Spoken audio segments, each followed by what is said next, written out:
In front of me is LENOVO Tab P12 and today I would like to show you how you can edit password saved in Google Passwords Manager. Begin by opening Settings and scrolling all the way down to click on Accounts and Sync. Then use this icon next to Google under Autofill Service.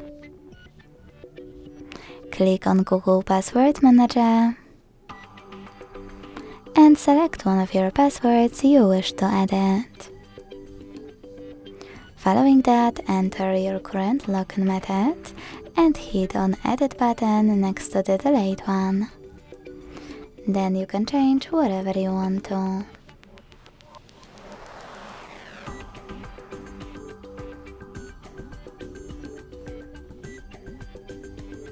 When you're ready, hit save at the top right corner.